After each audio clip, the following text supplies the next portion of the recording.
This is how my husband and I are budgeting out our $6,700 tax return. Both my husband and I are going to get $300 each to get new clothes. We are in dire need of new clothes. Here we're doing a 2 to 3 night beach trip. We are budgeting out $700 for the weekend. $3,690. Let's budget this. Emergency funds, savings, because I'm trying to build a better life for my daughter and myself. I'm going to do personal for myself. I'm going to do a business. I'm going to talk to you guys about where we are using our tax refund this year.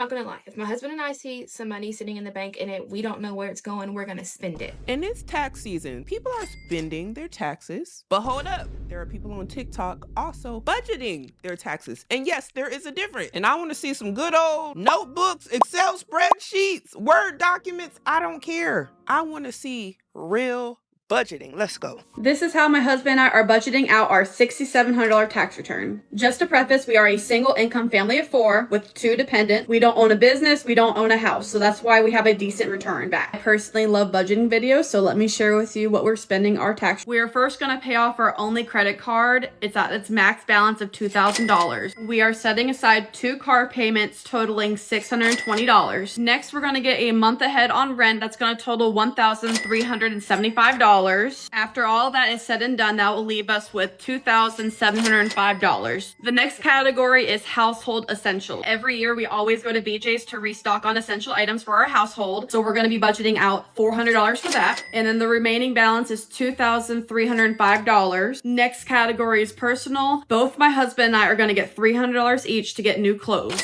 We are in dire need of new clothes. My girls get clothes all year round, so we're going to take the time to get some things for ourselves. After that's going to leave us with $1,705. The next category is vacation. It's something that we try to prioritize to do from time to time. This year, we're doing a 2 to 3 night beach trip. We are budgeting out $700 for the weekend. I am well aware $700 is a lot of money to go on a weekend trip, but in case if we choose to have a nice meal out or have a little bit of spending money to have fun and go out to an attraction, we have a little cushion. And I was already ecstatic to not see Disney as the trip. No shade, because some of y'all, when you get the taxes, all the money gonna go straight to Disney. Disney is happy when it's tax season because it's a lack of creativity. She said, I'm going to the beach with my family. See, that's what I'm talking about. Go get you a fishing rod and some worms and go out to the ocean. Catch you a trout. I don't even know if they in the ocean. You know what I mean? Catch you a fish. Get you a little Nemo. And I also caught that she said she had a maxed out credit card that she paid off. And that's good. It's always refreshing to hear people saying, hey, like, yeah, my stuff is maxed out, but I'm paying it with my tax money, with the money that I have coming in, making some good financial decisions, taking care of myself, giving myself a little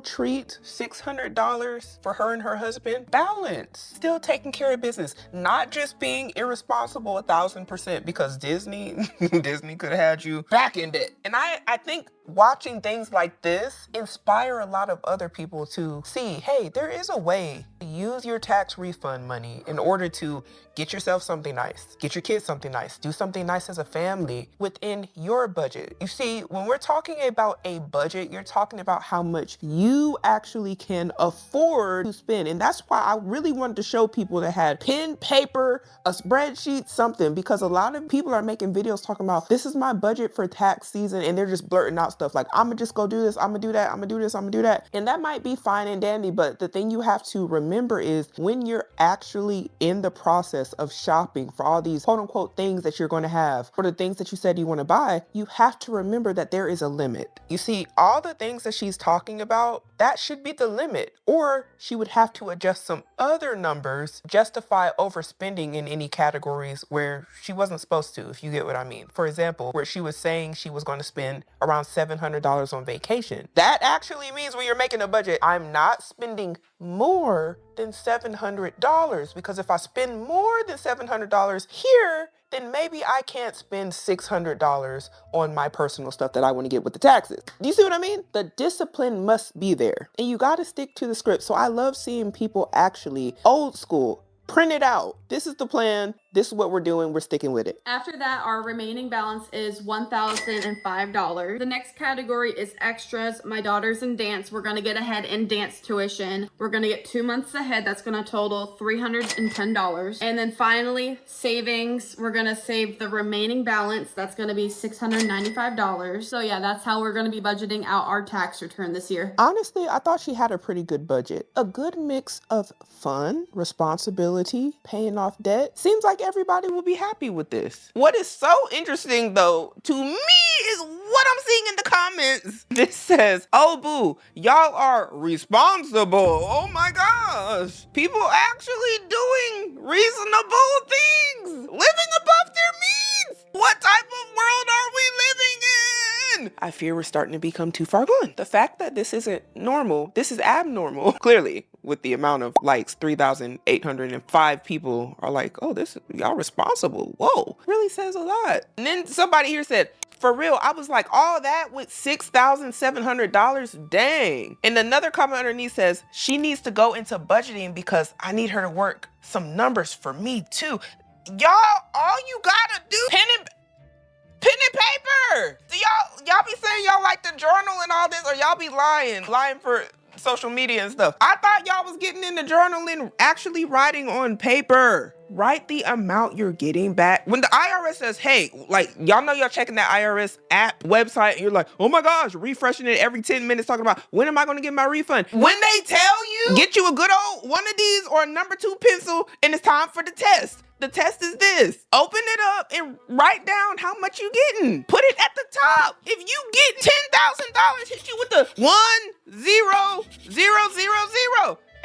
This is your starting point. You gonna start with that. I need y'all to reverse engineer it. Honestly, and the reason I'm saying reverse engineer is this is the max amount. Just keep going until everything you list, hey, this is going to be $500. This is going to be $1,000. It's going to be until all of them numbers add up to whatever your number is up here. And that's also kind of like a zero-based budget. Some budgets you have a little leeway and some people zero it out to where every single dollar is accounted for. Let me actually show y'all because now I'm getting, oh my. All right, y'all, so I'm on fidelity.com and I actually use this for my brokerage account where I invest my money and all that. This is a good resource to read off. It says here, what is a zero-based budget? And essentially, in a nutshell, this is how you reach your goals by giving every dollar a job. So if you want to apply that to whatever the IRS is giving you back in refunds, you're going to say, hey, every single dollar must be accounted for. Where is it going? Where is it going? It needs a place. You must assign it a place because that is your job as the manager of your resources, because you are responsible for what? Your personal finance. Why? Because it's personal. It's not for nobody else. It's for you. So you're the manager. Manage it well, probably going to have some good outcomes. Manage it not so well, might have some problems. And it says here, this budgeting style may give you greater insight into your finances and provides you with the flexibility to customize your budget every month. Now, when you have a budget based off of a set amount of money, i.e. your tax refund, that is the amount. There ain't no next month for you. That's the amount. So if you want to go off of that, go off of that. But this also applies to monthly budgeting if you want to do a zero-based budget. That might be a little too strict for some people. However, for many people, this is way more effective because if they don't assign a place for their money to go, they spend it. They just go to the store and swipe it on something. And then when you ask them, where's your money? They're like, I don't know. I don't even know what I spent my money on. With the zero-based budget, if you're actually applying it, you would literally be able to look and say, no, I spent it on exactly what I said I was going to spend it on because I assigned it a location. If I said I was spending it on groceries, that's where it went. If I said I was spending it on my student loans, that's where it went. And you know the specific limit dollar amount. And this is very helpful, y'all. So I definitely suggest y'all do some research and figure out what type of budget is best for you because this might not work for everybody. And that's okay. You want to find something that will keep you consistent and be able to help you reach your financial goals, whatever they may be. But as for this woman here, I think she did an amazing job with her budget. Perfect, actually. Inspirational, clearly, by the people in the comments that are like, oh my gosh, this is groundbreaking. And this is why we need more examples of people stewarding their money well online. Doesn't have to be rich people. And this is realistic. Okay, so this next video says budgeting my 5K tax return. It's budget my $5,000 tax return as a mom who's trying to learn financial independence, trying to learn how to finance money in general because it was never taught to me my whole life, and who's trying to personally grow and work herself out of situations. So let's. And I'm glad that she said that part too. A lot of people aren't taught this, and quite frankly, a lot of people don't want to learn it because finances can be quite boring. It can, a little dry, unseasoned, but knowledge is power, y'all. And the internet is free. So I encourage all of y'all to do as much research as you can to better your life. Make some change today that's going to actually be helpful for you in the future. And I like that she said that and she's applying it. So let's see what you got. Sure. To budget my tax return. So for work, I got $2,590 back. For my child, I got $2,200 back. I do split this with dad, so it's $1,100 will be going to him. But we'll just add these together for the sake of it. So 5 will be 7, 4, that is how much total. But we are going to subtract off the $1,100 because this will be dad. So dad, $1,100, mom, let's do that math, guys. I'm just going to add it up here. So it's going to be 0, 9, 1 plus 5 is 6. 1 plus 2 is 3. 3,690. Let's budget this. I couldn't decide what I wanted to put my money into, but we're going to do emergency funds, savings, because I'm trying to build a better life for my daughter and myself. I'm going to do personal for myself. I'm going to do a business, so content, things of that nature, and then my daughter, of course. So let's go ahead and break all of this up into, so we're going to start off with at least $1,000 in emergency funds. Okay. We're going to do personal, just $100. For K-Bug, we're also going to do we'll save her for last. So how about that? Business, let's do $300. Then K-Bug, we will do another $400. I'm going to do memberships. I'm going to do things of that nature, like do memberships, stuff like that. So that way we can go all year and it's technically free, but not technically. Right. So let's go ahead and break this down. So let's do 369 minus 1,000 minus 100. Y'all see how she doing normal math? 300. You need nothing fancy. 400. So that's all 0, of course. That's a 9, of course. Then we're going to do...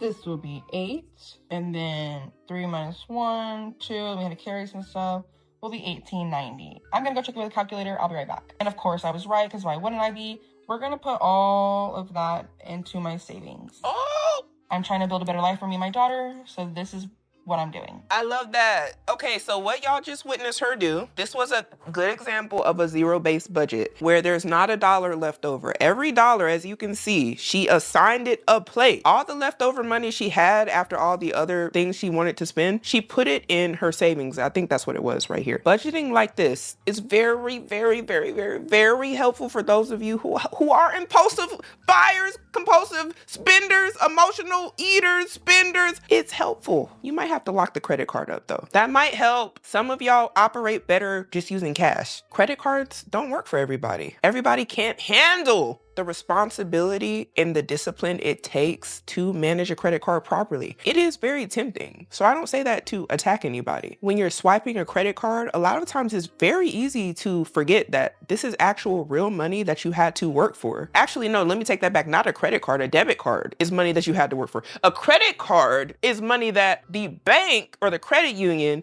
is allowing you to utilize with interest. So that makes it even worse. That's not even your money. This is money you have to pay them back with interest that, again, you forget is money you had to work for, that you have to pay back. You must pay that back in order to keep your credit good, to not have any issues financially, to not put yourself in any bad financial situations, digging yourself into credit card debt. You gotta pay that off as soon as possible. And it's a very easy downfall to fall in under when you're not paying attention. And I thought she did wonderfully. And I wanted to show this because a lot of y'all think it has to be so hard. And as you're seeing here, it's simple. It's as simple as carry the one, what your mathematics teacher was teaching you in high school. This ain't chemistry. This ain't nothing hard here. And if it's too hard to do this, and I say this in the most loving way, I promise y'all, just take out a calculator. She took out a calculator, no shame. We got all this technology, use it. But come up with a plan, because you got to start from somewhere. And you see how she didn't just say, oh, well, I don't have nobody taught me any financial literacy growing up, so I'm just doomed. She's figuring it out, as are many of us. And somebody here commented, you need to up your emergency fund. And she replied with, why? I put money in it every pay I get. My savings is good. And they going back and forth, but she's like, hey, hold up. You don't know my life. She said, my emergency fund is good. I put some in there every paycheck and I have $5,000 in there. Now, again, we don't know her living expenses, how much it costs for her to survive every month. That might be 3 months for her. We don't know. But I'm gonna be honest, $5,000, I say she's doing pretty good and she's adding to it. Did y'all hear her say she puts more in there every pay. And she just put some more in there from her taxes. And also she has a savings, which is separate from her emergency account. I didn't even hear her say she had any debt, which if she doesn't, even better. Like, glory, hallelujah. Cause what? Most people have debt. So good on her. All right, so we got another tax refund budget. And I see a good old notebook. I like it. Hey y'all, and happy Tuesday. I'm gonna do a budget video today. No, it is not pay week, but we do get our tax refund before the end of this week. So I'm gonna talk to you guys about where we are using our tax refund this year. Not gonna lie, if my husband and I see some money sitting in the bank and we don't know where it's going, we're gonna spend it. And you see what I mean? Y'all remember when I just said it, and I promise you I haven't seen it. This is why the zero-based budget is useful, because of that sort of thinking right there. And I'm just using that as an example because a lot of people think like that. They're like, if I don't tell it where to go, I'm going to spend it. What are you spending it on? I don't know. What did you spend it on? I don't know. They actually don't know. And I'm talking about some people do that with tens of thousands of dollars. If you ask them what did they spend it on, no clue, because they didn't plan to spend it, but they didn't plan to save it either. They didn't plan to do anything useful with it or put it somewhere where they thought it added value or was productive to their life. They didn't do that either. And that can be the outcome. It's great for you all to see this in real time. This is how it really works. Which is why I've started budgeting, and it's actually been really helpful for us to build a savings up. Getting more back than we thought we were going to get, I guess because we have 3 kids now. So the first thing that we're going to do is we're going to pay off all 3 of our credit cards. A joint one, I have a personal one, and then my husband has a personal one. They aren't maxed out right now, but I want to go ahead and pay the balance down so that way the balance is paid down and we can use them for emergencies if needed. And it is recommended to keep your credit card utilization under 30% if you want to have quote unquote good credit. And the experts actually say the lower the better. And then I have 1, 2, 3, 4 medical bills that we are actually going to be able to pay off and are making way to being debt-free, which is really exciting. Next thing I'm going to do is I am going to pay on my student loans. I'm going to make a big lump sum payment on that to Costco and spend about $500 or $600. It's going to be a lot, but on a household restock like a meats, laundry soap, laundry detergent, dishwasher liquid, paper towels, toilet paper, diapers, wipes, all that kind of stuff. And I'm just going to buy it in bulk and put it up so that way we don't have to worry about it for a while. And then I'm going to take out some money in cash for my husband and I to have in our wallets just to have some spending money. And we have 2 separate checking accounts. It's something that we did to help us not touch the money for bills. The 2 accounts that we have is we have a bill account where all of our bills basically auto pay out of that one account. That account is our spending account for like groceries. So what I'm going to do is I'm going to take some of the money from the tax refund and go ahead and put into our bills account, so that way we kind of like have a head start for next week. I'm going to leave some in our spending checking just to have some spending money. And then speaking of kids, we also have a high yield savings account for our kids as well, for like Christmas or birthdays, or put some money into there. And then the rest of the money that we have after this is going straight into my husband and I's savings account. That's what I'm doing with the tax refund. And I want to talk about one thing that I could relate to so hard. When she said the bills account, same. One account just for all the bills. On auto pay, mind you. Yes, I auto pay mine because I got a lot of stuff going on. I ain't got time. And some of y'all are going to be the ones in the household that somebody got to be in control and be overlooking the finances. Because when you're married, one of y'all likely is either okay with doing it or just better at it in general. Now, I'm not saying that the other spouse can't do it, not taking nothing away from them, but sometimes you might just be better suited for the job. That might be where you shine, and maybe they shine in other areas, and that's okay. Yin and yang. But that bill account, oh yes, that keeps everything very easy to see. All you really got to do is go back and make sure the stuff is coming out when it should be coming out and keeping track of it from there. But it's not mixed in with your a million gas station runs. You go into the grocery store numerous times, the dog sitter, shoes, clothes, all this Amazon purchases, all in one spot. Now, I can't tell y'all what to do. That's what I do. It works for me. And I'm glad it works for somebody else. And I'm glad somebody else said it. Because when I say game changer, and I've been doing that for years. And then on top of that, you're quickly easy to be like, hey, what is this? This ain't supposed to, nothing was supposed to be coming out this card. Nothing was supposed to be coming out this account. It's for the bills. You got to run a strict program. Can't be lackadaisical about everything.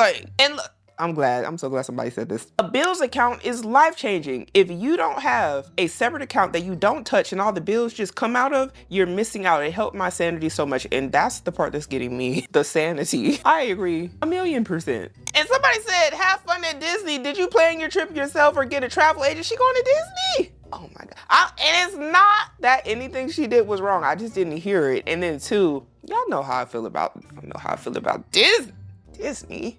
Golly, Disney adults. I don't want no smoke with y'all, I promise. But I need to know what y'all think about this video down below. Are you creating some sort of budget for your taxes this year? Or are you just gonna ball till you fall, shop till you drop, and blow money fast? We gotta start making better decisions today in order to have a better future.